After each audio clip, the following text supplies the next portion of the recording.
Thank you, everybody. And if you have been joining the early stage Critical Moments podcast journey so far, you know we've had some great conversations with founders that have hit $1 million in revenue. They've raised a ton of venture capital, or they've bootstrapped it the full way. Today, I'm joined by a guest called Joe, and we're going to focus more on the critical moments to get to that point. And I'm really excited to go into this with you. And I'm really excited to introduce you to Joe. So Joe, tell us who you are. I'm the founder of POGO. We help brands raise money for charity in a way that involves their customers and in a way that commercially makes sense, which sounds very nice. We basically provide brands with a very simple bit of tech that enables them to run charitable promotions. So charitable promotion does what it says on the tin. It essentially allows a brand to pick a moment in the year that really aligns with kind of their ethos and their brand mission, pick a charity that they really care about and that their customers really care about, and say to them, hey, instead of just giving you a 10, 20, 50% off discount, why don't you donate £5 to our chosen charity and unlock this great reward? We've been doing this for 2 years now, and we're finally starting to see a bit of exciting traction, which is amazing. Nice. So it's an e-com solution? It is an e-com solution indeed. We're here. Spoken to a lot of brands who tell me constantly, either we are super discount dependent, we use them far too regularly, or we don't use them at all because they don't align with our brand and our brand ethos. All brands see them as a double-edged sword. They drive trade, increase conversions, boost kind of average order spend, but at the same time, brands don't want to be on discount all the time, every time, because it just doesn't look great. So we've kind of looked at that and said, what if we could give you a way to get the exact same benefits of that, boosting the AOV, boosting the conversion rate, but do it in a way that actually enhances your brand, and in a way that allows you to raise tens, if not hundreds of thousands of pounds for charity at the same time. Nice. So I guess to confirm, the idea is that a website visitor hits a website, and instead of the brand saying, hey, 20% off for entering your email, it actually says, hey, 20% off if you donate £10 to the charity of our choice. Spot on. And that then allows the user to donate to something meaningful and good. Yeah. And then off the back of it, the brand, I assume, sees a similar lift in conversions. Spot on. So and the only thing that I just kind of highlight there is it's not an always on tactic. So the kind of newsletter sign up is something that predominantly sits there on the site 365 days of the year. We instead kind of work with brands. So Space and Care kind of the biggest brand that we've run a number of campaigns with. We've done 3 in the last sort of 6 months. They've all been a huge success, which is amazing.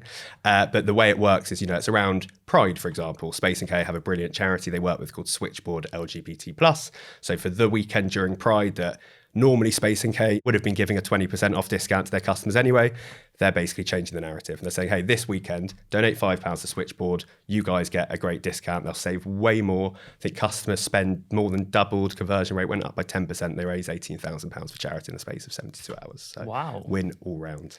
That's so exciting. So where did this drive come from to build the business? Like, was this personal motivation? When did you get this idea that this was a problem to be solved? Great question.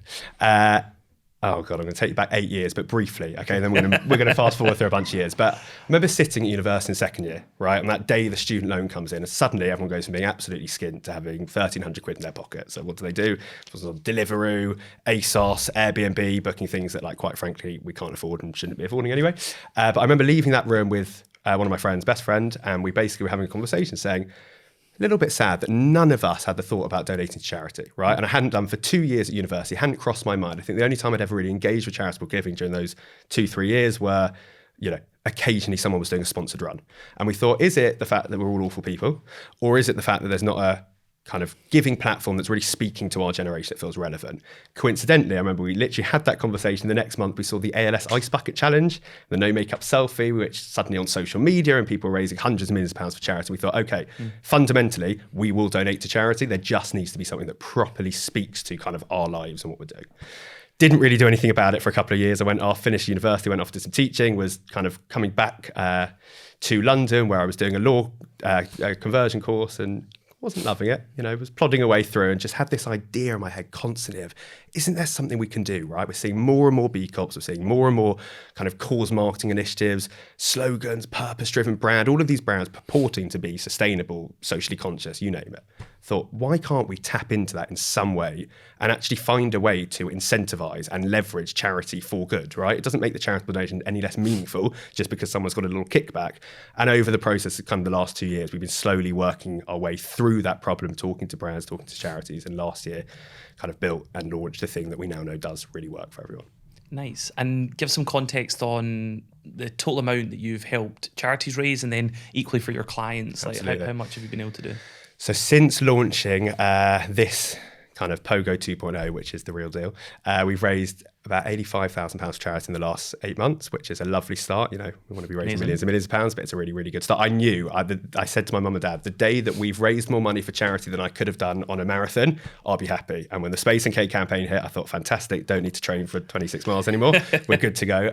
So that's, the charity side of it, which is amazing. And then kind of commercially, what that's driven is probably somewhere between £3 to £4 million worth of sales for our brand partners, which is also quite exciting. Very. And have you raised a ton of money to get there, or what's that journey been like? So I was fortunate to do, when we sort of first stumbled upon the idea of an MVP, a small friends and family round that enabled us to basically just build the tech. And during that process, and I was kind of at law school and I was teaching maths on the side, sort of reached out to someone who eventually became kind of my mentor and I guess advisor, and said, hey, you've got a load of contacts in this space and a load more knowledge around kind of the brand marketing than I do. So started kind of working with him, and then within kind of 6 months he said, hang on a sec, this business needs a little bit of a kick. So he has put some funding in, which kind of lasted for the last 12 months. We are now in a place where the business is almost kind of at the point where, I don't know what the startup technical term is, call it self-sufficient, where we can just pay what needs to be paid month on month. We're not a million miles from there. But I think kind of the plan of the next 6 months or a year is basically bootstrapped to that point, because it is within touching distance and doable, I believe. But my understanding, small team right now, so low costs. Small team. How small? Team of 1.5. Saul, my brilliant part-time CTO, is great, and he's kind of on hand. Obviously, you can't run a tech business without proper in-house tech. So when we're dealing with the Space and Ks and Pangars of the world, obviously we've got to have our tech all sorted and someone on hand ready at all times. But Saul is kind of part-time. You know, we chat daily. He's fantastic, but not in a place where kind of we can pay multiple salaries. And so it is kind of me working on this at the moment and self-teaching everything I do and kind of muddling my way through and realizing every single day we're doing this, oh my God, there's a lot of stuff I don't know how to do yet, but we're getting there. Yeah, because first-time founder as well, right? First-time founder, for sure. So, and by the way, on the tech, I saw the demo before, and I'm not plugging it for plugging its sake, but I thought it looked really awesome. So, a testament to what you've built, and I think the fact there's revenue that's been driven off the back of it at the extent that it has is super exciting. Where is revenue today? Like, if you were to, what's the ARR right now, the business, or the MRR? Like, just give us a bit of a view. Yeah, we've made not enough. We made 12.5 grand over the last 8 months, which mainly has come through working with 2 major clients. I think, and this was sort of something we spoke about off air, where it's, commercializing this. Fundamentally, the primary motivation for getting into this, as you hopefully just heard me say, is about driving as much money for charity as possible. That being said, there comes a point, and we're fast approaching there, where we know we have something that works for brands, we know we have something that works for charities, we know we have something that works for customers. Yeah. How do we now make it work for ourselves? How do we make sure that this can actually monetize in a way that also is true to our primary goal? So not skimming silly money off a donation because maybe we can, but that's not what we're about. But how can we find a commercial model that actually enables us to grow sustainably and have an even bigger impact? And so we've been taking a platform fee, which has its pros and its cons, and we've kind of introduced a minimum threshold, and I'm not going to get stuck into sort of the weeds of it, but we're getting there. But I think part of, I guess, where it'd be really interesting to get your take in is kind of how else could this be monetized? And fundamentally, we've got problems around the recurring side of it. It's not, Yeah, because I'm right in thinking that you'd never sold SaaS before, right? So again, you came through university, did your law degree, then you did teaching, and now you're in selling to big brands. Like, obviously I know we're not going to discuss all of them, but some of the brands that are in the pipeline are massive, tier 1 beauty brands across the globe. So have you just figured out the selling piece by yourself as well? Self-taught, making sure I'm consuming enough great content like yours on LinkedIn and making sure that kind of piecing in the dots. And as I said, my mentor is great. He's not in sales, but he's actually got good gift of the gab. So, he's helpful. We've done a lot of workshopping around that. But when it actually comes to the sales playbook and kind of executing and closing deals, that I think is probably one of the main areas where I think, I don't want to call it a silver bullet or an easy win, but I think I really am lacking. And as you said, we're talking to some big brands, which, have over the period of 18 months have managed to sort of facilitate those conversations by consistently proving that what we do works. But it's now about taking, this is a lovely idea and maybe a bit of a nice to have, because unfortunately charity sort of sits in that bucket, to, okay, cool, how do we close these brands and get them in? Because once they're in, we know with Space & K that they'll repeat and they'll come back 3, 4, 5 times a year when they need us. Yeah. So the interesting thing I think about your business is, I meet a ton of founders that are nowhere near product market fit, meaning that, you know, the product they have built, or their idea of where the world is moving, the world's not quite ready to get on that, you know, that journey with them. And that can take founders several years. I mean, 8 years isn't a crazy time, but it sounds like you have product market fit, at least to an extent. It really feels like that on the days when we run a campaign with Pangaea, or we run a campaign with Space & K. You know, my phone is just blowing up with every 30 seconds a customer donating £6 to charity, £10 to charity. And I'm like, so oh my God, we're here. We've done it. We've made it.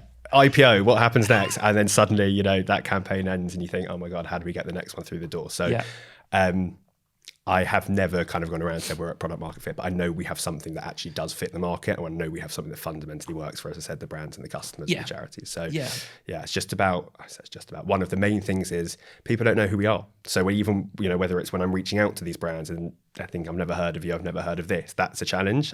Gradually, obviously, as we grow, that sort of lessons and we kind of start bridging that gap. But it's just about, closing the sales, building our reputation, making sure everyone knows that we are the go-to plugin for kind of charitable solutions. Yeah. But as a solo founder with no team, with basically no cash, getting that name out is almost, I mean, it's not impossible, but it is so hard. So hard. And that's where this spiral can become very, very challenging. Yeah. So the reason I mentioned about product market fit is you have this scenario where right now brands online offering discount for nothing is very, very common. Yeah. Almost every brand, 98, 99% are probably doing it to some extent. Yeah. So therefore you bring in what you guys solve for, where there's a social good element, makes complete sense. Tell me how you've been able to build pipeline. Like you mentioned Space NK, for example. Like how have you been doing it? What channels have you been using? Combination of going cold, and that is mainly LinkedIn, and then I love Sales Navigator, obviously, and then cold emails and making sure that, you know, trying to stand out in and amongst what is now just an ever increasingly kind of busy inbox for these brands. And I know, because when I get on the calls with them, they go, I'm so sorry, I saw your email months ago and I thought I wanted to reach out, but something else came up. And it's like that question of how do you stand out in an inbox is just so difficult. But that's kind of primary role. Second is utilizing kind of brand connections. We do something great with the brand and it's like, okay, cool. Who else does this person who's worked at that brand know? And how can I get an introduction and a kind of referral through that? And then the third is, and I am fortunate, I reached out to my mentor off the back of the fact that I knew that he had a great content book, and if I could sell him what we would kind of social mission and the dream, which is definitely into, he's got a great network, which we use and is useful. And so the Space NK example came from a conversation that I was able to have with the CEO of Space NK a year ago, who said, I sat in front of him and said, this is the idea. What do you think? Any good? Should I bother? Give it up now? And he went, do it. It's a great idea. If you can prove X, Y, and Z over the next 6 months, you can have a chat with my head of marketing. And that was kind of how that one established. Nice. Okay, so really proactive on LinkedIn, really proactive on email, doing a fair amount with referral and network-based. One topic that I've seen growing is something that you're doing right now, which is what I call founder-led content. Trying. How much of that have you been doing? Like how vocal have you been? Not enough. And the last 2 weeks I've put a big effort in, had 4 or 5 posts and, you know, and I follow a lot of people and I know, and it's kind of I guess it's an insecurity. It's just scary, isn't it? Putting yourself out there and doing things like this. But I'm starting to push that a little bit harder and I'm trying to keep focused on that. What I find challenging is, the posts that have got the highest reach for me and that have kind of spread the most are very, when I say personal, I don't mean very personal, but about myself and the personal brand of being a founder and trying to do something, which is great, but it's not being seen by the people that I need to see, which is a head of e-commerce at, you know, Input, the biggest brands in the country. And the times when I post about kind of, this is what we've done, we've just doubled average order spend and raised £50,000 for charity, but it's a little bit kind of more cutthroat, a little bit more, I guess, boring, and it is boring content.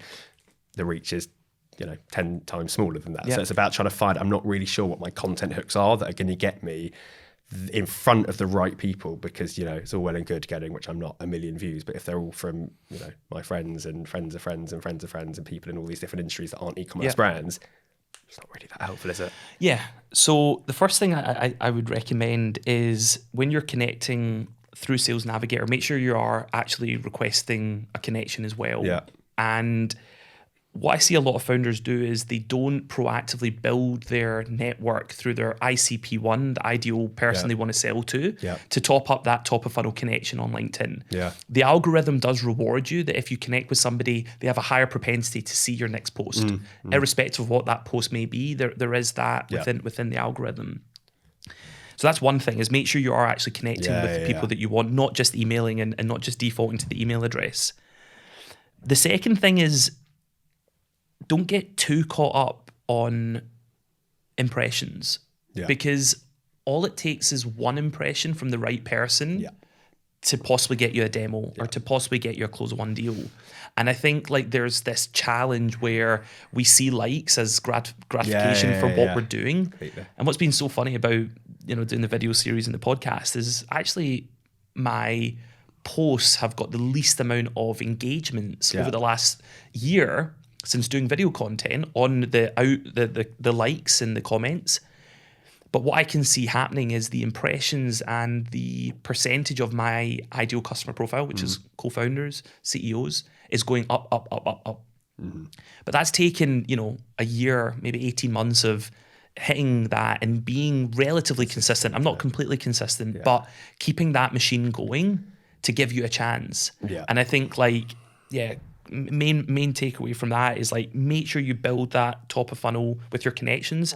But secondly, don't get too obsessed with the likes, because if your content is good and it's relevant and it's of interest, it might just be that one person that sees it that then means that they come onto your website and request a demo.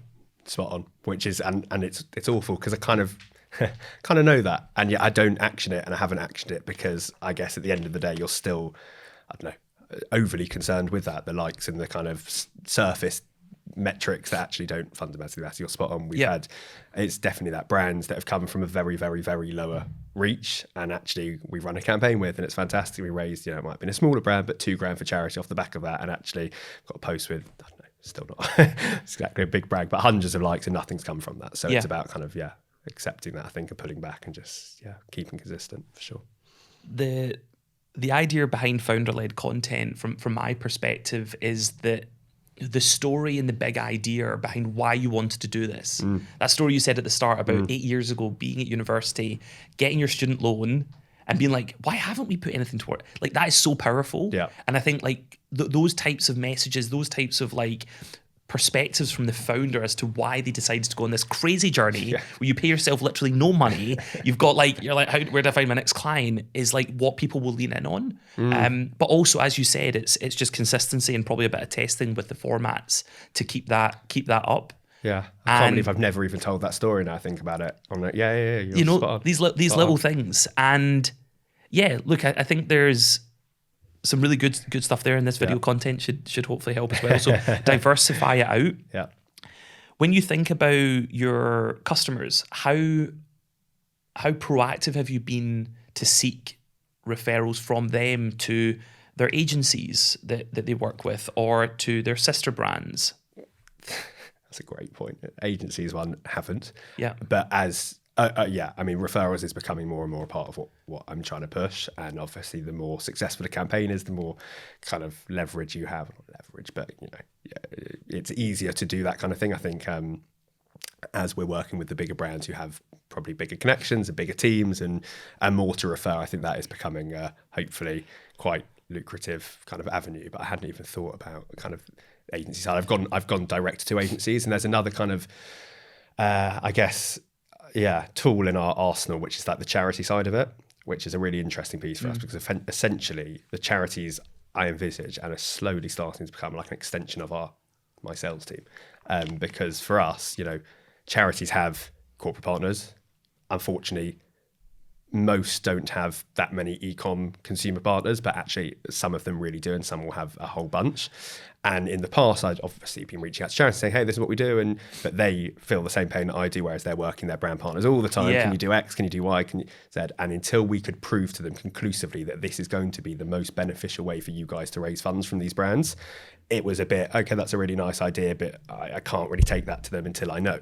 We're now getting to a point where, which is really exciting, we've got a number of great charities that have really extensive kind of consumer partnership teams who are going, cool, this is on our radar, like we want to start taking that. And I had a call with a brand a couple of weeks ago, which was the first time I'd never spoken to them, and suddenly I've got a call set up. It's like, oh, this must be what it's like to have colleagues, employees, which is nice. But I think that eventually as well will kind of multiply and become an extension. Just don't underestimate when you have a customer how willing they are, especially if they like what you do, even to a certain extent, to tell you like one of the questions I always recommend you ask is like who else in your network should we speak to, or like who could possibly benefit from our technology that you know? Who would you be willing to introduce me to? And put that on them, and you can incentivize in different ways, whether it's additional free tools of your product, or maybe even a cash return for them. Loads of ways that you can play with it. But if you have happy customers, get them to open up their network for you. Especially with what you do, I think people will want to lean in on that, because if they see that intro multiplying to £100,000 of money raised for a charity, it's super cool. So true. So I think definitely do that. The other thing that I see a ton of founders, a mistake they make is, what's your close rate right now? 20% when you have a convo, 15%, 10%? Just roughly. I keep hope that they're going to close, so I don't know when to close the account, but yeah, probably around 20%. Okay, probably around 20%. Now that means that 80% of your conversations materialize in zero revenue for your business. Probably 99 out of every 100 founders I meet never ask on a discovery call where they know it's not going to close, they know it's not going to move forward, they don't seek intros at that point. Now think about that, right? You've got the conversation with the CMO of large beauty brand X, and they're like, look, I just don't think the timing is right. And you turn around and say, look, no problem, when do you think would be a better time? And they're like, well, maybe in 2025. No problem. As you know, what we do is we try and help charities make more money through the brand partnerships that we help create. Who do you think would love this technology? Because you're CMO of this massive beauty brand, who would that be? And then they say this, I think, they would probably love it. They would probably love it. And if you want to do that even better, before the call, go onto their LinkedIn and look at where they worked previously. Look at who they are connected with. Who do they post comments on? Create that thread. And it's like, hey, Joe, I saw you're connected to Sam, and I saw actually you liked something from her post 2 weeks ago. And I think she's at L'Oreal. Would you be open to introducing me? Because I would love to support L'Oreal. And again, you'll be surprised how many people that you speak to, especially in MarTech. I've sold in MarTech, that are willing to do that. And that is just free meetings that compound time and time again. And it's not enough businesses are doing it. Yeah, no, it's a no-brainer. And it's literally you read what happened, because I did do that a couple of weeks ago with the CMO of a very large brand. He said, listen, it's just not going to work for us for X, Y, Z. And yeah, it didn't materialise as a connection. She said, I actually think that the person who introed me to her knows them better, so go and chat to them. But take that shot 5 times and you might get 3 meetings. Is definitely worth doing, isn't it? Yeah. And just having the discipline on those calls.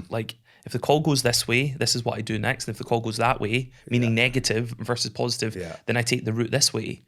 And just having that discipline. Tell me about the price point. So I think you mentioned that you're currently charging a platform fee. And tell me about that. So the idea initially was to not charge brands anything. I always thought, look, the charities are the heartthrob of the business, but without the brands, we are nothing. We have nothing. Without the rewards and the incentives, we don't. So how do we kind of remove the barriers to try and get these brands through? Which I think was probably potentially a naive way to think about it, but that was the starting point. So we came back and we said, right, well, what are all the other giving platforms doing? Customers are quite used to having a small platform fee kind of levied on a donation. So the customer journey is, and obviously our goal is to raise as much money for the charity as possible. So what we've done is we've given customers the choice. Do you want to top up your £5 donation to cover the additional £1 platform fee? Those that tick yes, they give £6, we take £1, £5 goes to the charity. Those that tick no, fine, they give £5, we take £1 still, £4 goes to charity. Now, unfortunately, what this means is the smaller brands that we'd still love to help and could still help them raise £500 for charity, £1,000 for charity. You know, off 100 donations, we're making like net 60 quid or something, right? Which isn't viable, obviously, as a business. And it means that ultimately what I was doing was only allowing the very, very, very top percent of brands in the world that enable us to make any money. But I also thought, sorry, this is going to be a bit of a ramble here on this one, but I also thought at the same time that actually if it's kind of directly proportionate to the size of the campaign, we haven't capped ourselves. So let's say you go and work with the biggest brands in the world and you run a campaign that does 100,000 donations over the course of a week, which is doable. With our platform fee, brands are still happy, we're still going to make silly amounts of money from it, and the charity's still going to raise loads of money regardless. So that was kind of the logic behind it. So what we've done is to counteract the kind of smaller brands that we're still desperate to help, we've introduced a minimum threshold that basically says, look, you run your campaign as is, and we will basically invoice you kind of retrospectively for the difference between the minimum threshold that's agreed with them. Yeah. And that is helping, and we're seeing that now, which is really great. That being said, it's a long way to £1 million revenue through this method only, right? You can do the math. You've got to raise £10 million for charity to get to that point, which is doable. I'm not saying it's not, but there are probably other levers that can be pulled here to help commercialise it. And off the top of my head, go on. Yeah, is it 100 million you would need? Is it 1%? No, so we're taking about 12.5%. Okay, It varies based on Okay. kind of pound, based on the Okay. donation fee. But we'd need to do probably around 15 million quid, I think. Okay. I think that might be awful maths, which as an ex-maths teacher is not great, but we'll move on. So the kind of other things obviously that have come to mind are, look, as we kind of get these donors through our platform, we have quite interesting data on these customers who are super discount savvy and also super responsive to social causes. We know what causes they care about, but more importantly, we know, look, if they see a great offer, a proper great offer from a beauty brand, they're going to act. If they see a great offer from a sports brand, they're going to act. So we're kind of curating that community. Yeah. We obviously need that to be at a size where it can be monetized, where we need to have all the right permissions and all the right kind of methods in place that mean that can be a route. But I think I know there's something there.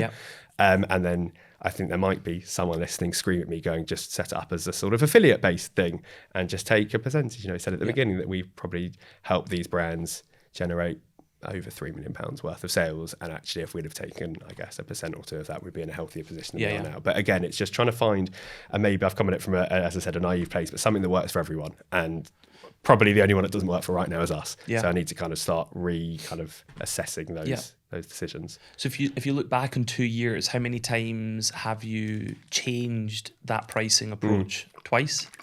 Yeah, twice mainly. We went from taking significantly less on the platform fee and realised that's just completely unrealistic and unfeasible. And actually the charities don't mind. They completely get it, right? And so that went up. And then recently, as I said, we got what's really lovely is pretty much any time a brand's run a campaign, I'd say retention rate is 80-odd%, right? Yeah. So they come back. And so when these smaller brands come back, who are great businesses and great brands, unfortunately up until a couple of months ago, I thought, for the time that it's going to take to set up this campaign, it does obviously take time, and also for the fact that it costs us to actually run the campaign, the servers and whatever else, we were basically losing money. I mean, definitely losing money if you consider the time going into it.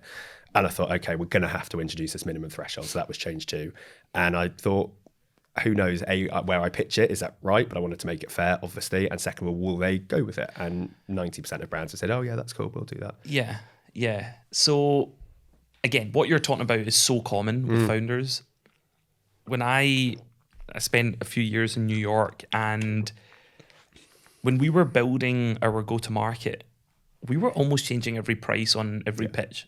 I mean, that, isn't it? Literally, because what you're trying to figure out is like, what is that point where a brand says yes? What is the point where they say no? What is the lever? Charging a platform fee that's 10,000 or charging a platform fee that's 0 if they sign within 90 days? And that sort of testing, I think, is so important at the early stage, rather than having a default plan that you hold yourself to, whether you're dealing with a business turning over $1 billion or a business turning over 1,000. Yeah. And actually, I think that may be an area to think about. 100%. Think about what you need with that size of business to actually keep the lights on. Yeah. But also, if you know that your math right now is saying that when you have a business the size of X, that runs a campaign for 30 days ends up driving, and by the way, I don't mean Twitter when I say X, I mean X, that they end up driving £200,000 of net new sales within 30 days, right? And you've driven X amount for charity. That might give you a bit of clarity that, hey, actually our price for 30-day access is $5,000, or it's $10,000, or actually it's 15. But then I've always thought I don't want to disincentivize. And this is where like the minimum threshold does work, but disincentivize brands. Oh, we won't run it for 30 days. We'll run it for a week because we're going to have to pay more. And so and I know there's an answer, and I'm sure you could even get the answer, but I've been sat there going, well, if we start adding kind of cost per donation or size, that does the opposite. I want to incentivize these brands to run the biggest campaigns they can, which means as long as possible with the great offers, so that we raise as much money for charity and so we can take a cut of it. But I'm with you. Are you paying yourself right now? No. Okay, right. So you can't pay yourself with your current model. So yes, you have this idea of doing something great to not upset, the length at which you can, have a customer. But fundamentally, you're not bringing in enough turnover to the business to pay yourself, which means that the risk for your business is that if you continue in that vein, you won't be able to keep supporting charities in a year's time, because if you don't pay yourself, you can't keep the lights on. For you, no, you're right. So like, of course you're finding out like what is the approach that is right, and of course you have to be dynamic with that and stay true to your core values for sure. Yeah. But find that balance where you're not killing yourself over it, because it is so hard. And the fact that you've got these conversations with these amazing brands, I honestly think there's an opportunity there to, maybe it is CPA, maybe it is affiliate, and I hope we can help you get to a conclusion of what might be worth testing, because both will probably come with some technical challenges to solve for. But maybe just being a little bit more proud of what the technology is able to do, and therefore the price changes. You're not at the same place you were 2 years ago. You've got these proof points, you've got these clients, you've got this great experience that you showed me earlier, and so something that you're right. I might be wrong. Right. And so this is where I'm at. In the stage we're at, and I always kind of took it from the most simple version, which was stage one was, can we find a product that works? Like fundamentally, okay, tick, we're at that point. Can you get it to the point where you have enough credibility and enough leverage with the brands that we can monetize? I always thought, like, if you build something that has intrinsic value to brands, then we can kind of turn the switch on. And my view is I'm not quite there, because we keep saying X because we're being careful not to name drop brands I'm talking to, right? But X, Y, and Z, I'm desperate for them to run their first campaign because I know it will work, and I know they'll come back 2, 3, 4 times a year, right? And there's a part of me that says, okay, cool. And maybe I do want to be this explicit with them, say your first campaign is free, and then it's a so-and-so. But I don't want to start putting up barriers to getting that brand over the line, which I know is a moneymaker for us, but I also know we can leverage. By the time, right now we've got probably 3 or 4 great brands who've used our platform. Shout out to all the smaller great brands who've also used our platform, but 3 or 4 really big ones. I feel like if I can get to a place where it's 10, 15, that kind of network effect that we're talking about, of everyone talking and seeing it everywhere 100%. Will compound. And so for me, and again, it comes from being naive or probably being a bit scared to do it, but if I put barriers up before I get to that bit, which is price, and I'm probably just wrong, probably should just do it anyway because they'll pay it. But that's kind of the decision in my head. And then am I shooting myself in the foot? And see what I mean? Why not try, you get 4 activations over a year, but the first one's free? So you flip it on its head a little bit, that you're trying to get the longevity of the engagement, but you give them that free piece of access at the start so that they can see value really, really quickly. And you tell them, hey, look, if we don't smash it, if we don't hit, of course you can leave. But I've got the confidence as the founder you will. And by the way, for those 3 other activations, it's £5,000 an activation. So it's £15,000. I know it sounds really simple. I've been through it multiple times. Great. But that it's like having that level of like clarity in your mind. It doesn't just have to be the price point for that one activation. If you now know it works, okay, how do I extend that over 3, 4, 5, 6, 7, 8 over the course of the year? Hey, we're really dynamic as a team. You can turn them on and off as you want over a 5-day 5-day test.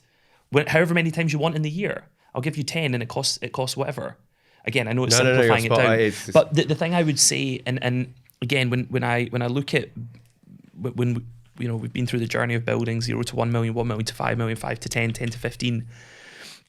When you have the volume of conversations you're having a month, which let's say on average is 8, right? So you're basically getting one every 2 or 3 days that you can book a meeting with. Let's say that 50% of those turn into qualified pipeline, meaning that there's a general interest and there's some timeline you can work towards. So that's now gone from 8 to 4. Yep. And let's say you're doing really well, that you're closing 1 in 4, 25% close rate. Means you're signing 1 client a month. Yep. Now let's assume 3 months of the year, because of seasonality, so you've got summer and Christmas, there's no deal, so you've got 9 clients signed. The more that you can push your ACV to be somewhere between £15,000 to 20, ACV, sorry. average contract value. Nice. So like the size of totally. The size of the contract. Yeah.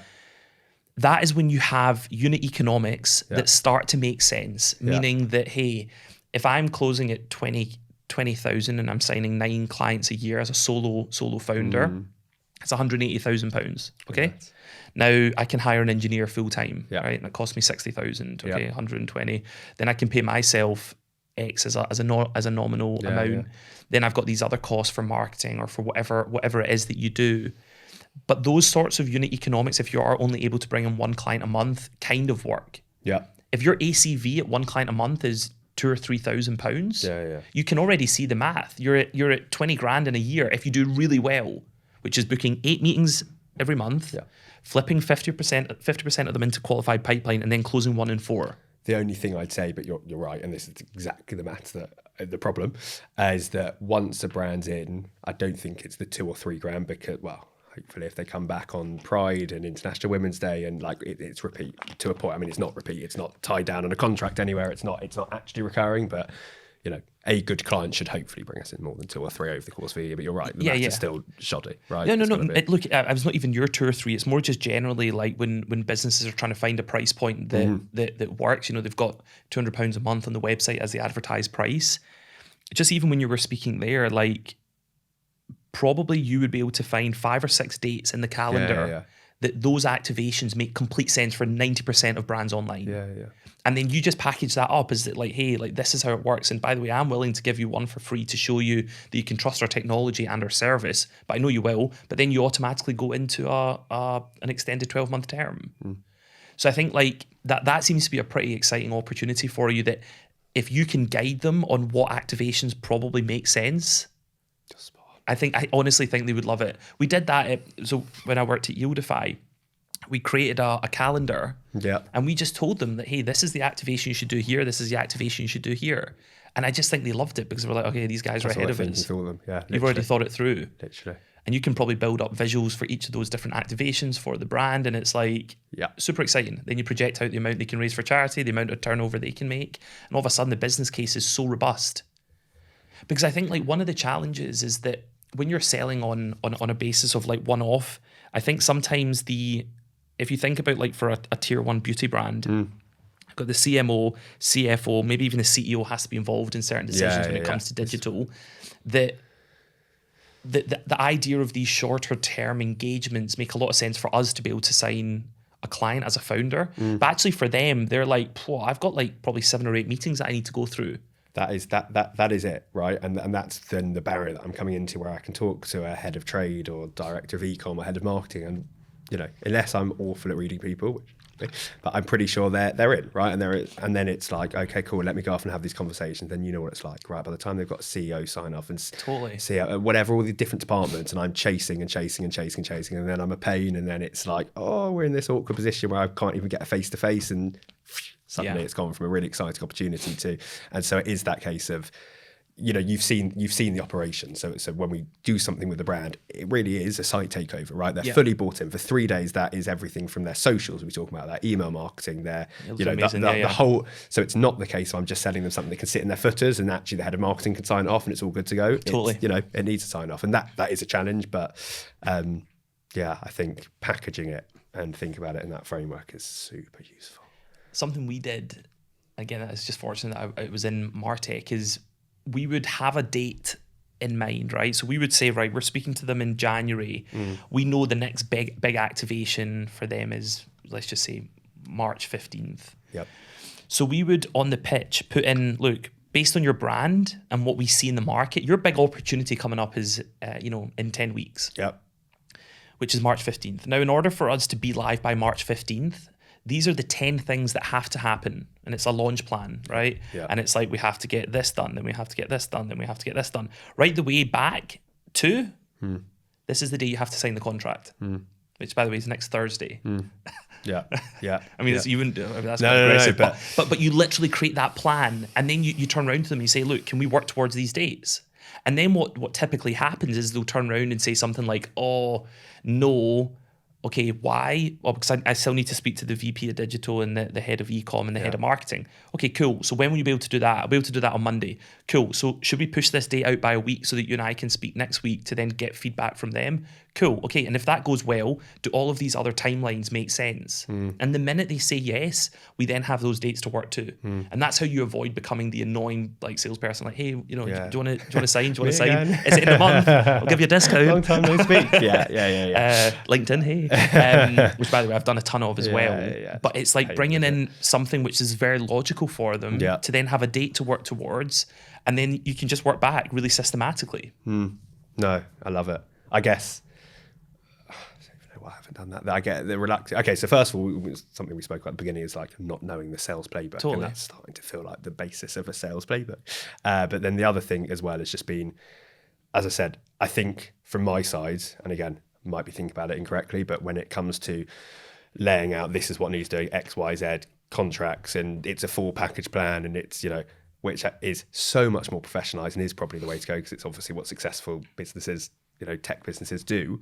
From my side, I've always kind of been thinking, do they really? It's just charity, and they don't really care about it. So at the moment, it looks like a burden. At the moment, it looks like a commitment. At the moment, it looks like and it comes back to that fundamental thing, which is it a nice to have? Now, I think I'm convinced that based on what we've been able to show with the brands that we have done, that it's not a nice to have. This is the best way to run a promotion. It's the best way to boost your average orders whilst doing good. Yeah. But, these brands are busy and they're huge. And they've got so many people, so many operations, so many things going on that actually they might go, that might be better. It might be lovely. It might be about charity, but we're just going to keep doing it the way we're doing it because it sounds like a lot of work. Yeah. Which, by the way, at Yieldify, we really struggled with because what we were talking about was what they call below the line. So like the messaging was just not relevant to the people that make the decision. So we were talking a lot about like incremental lifts and conversions and incrementality testing, which sure, if you're in e-com you understand,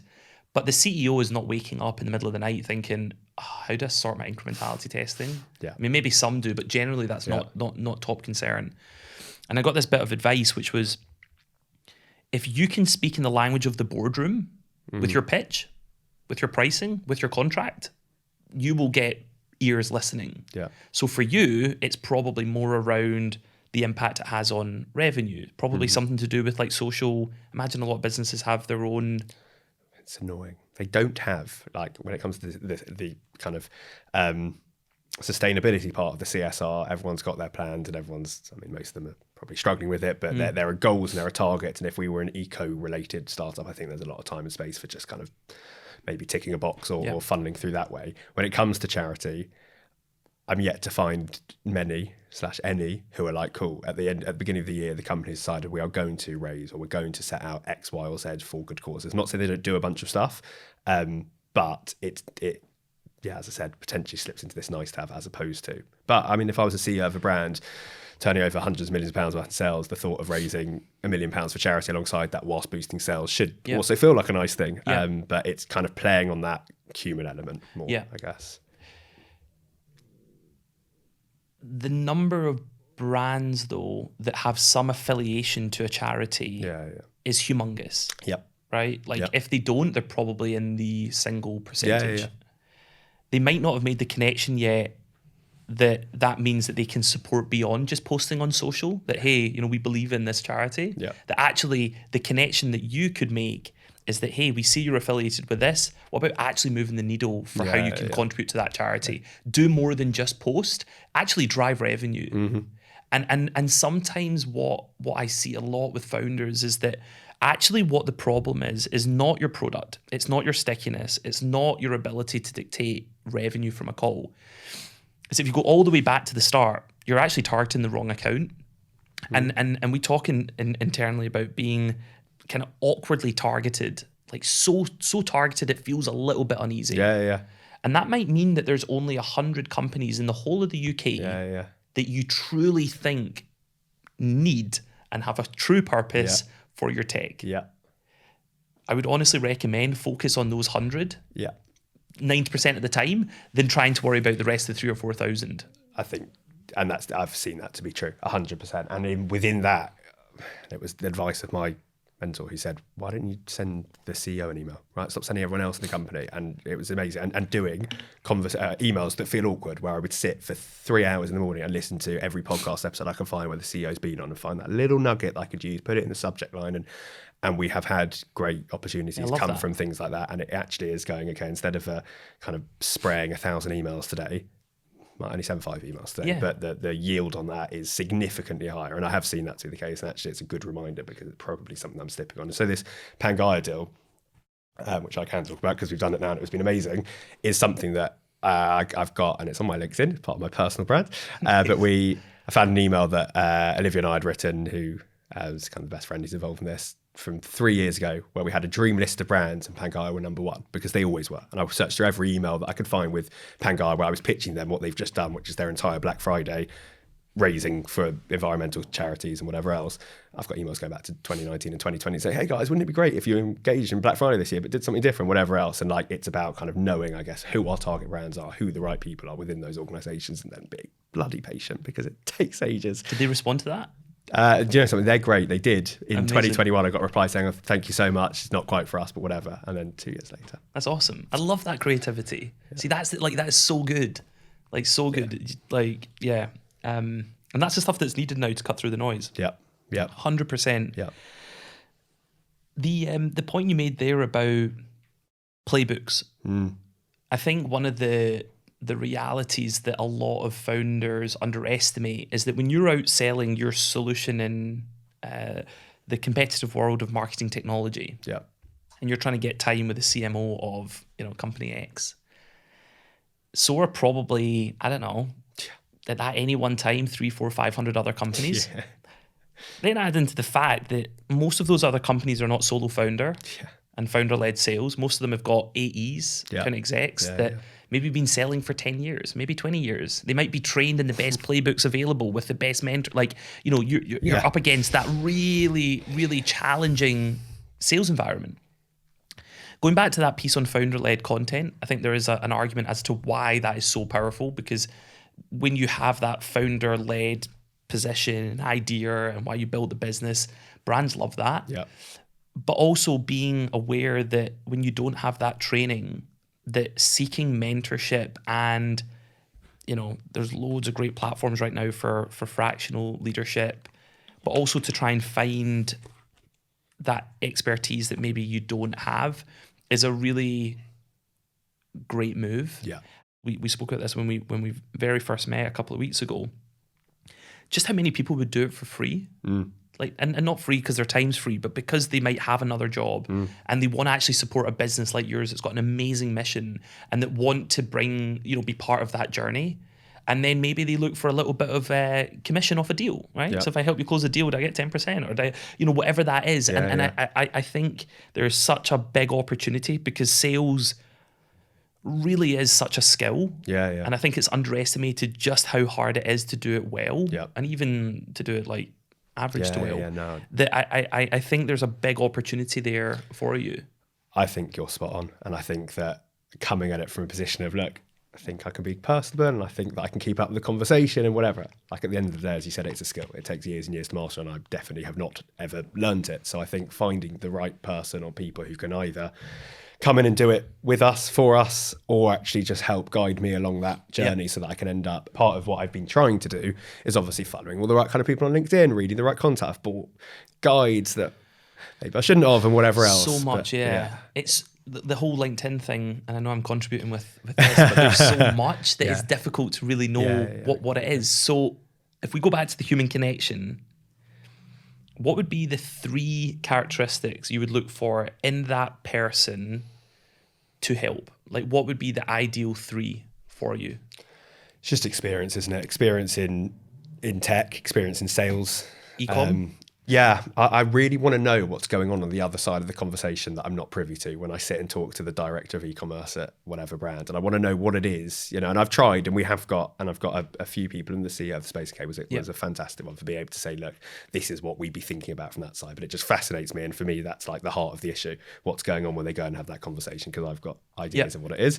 So yeah, e-com experience, Martech, sales, okay. And I mean, I don't know if I really want to go down the affiliate route, but someone who can look at the business from a commercial point of view and say, maybe affiliate, yeah. And then actually, that is all one side of the business.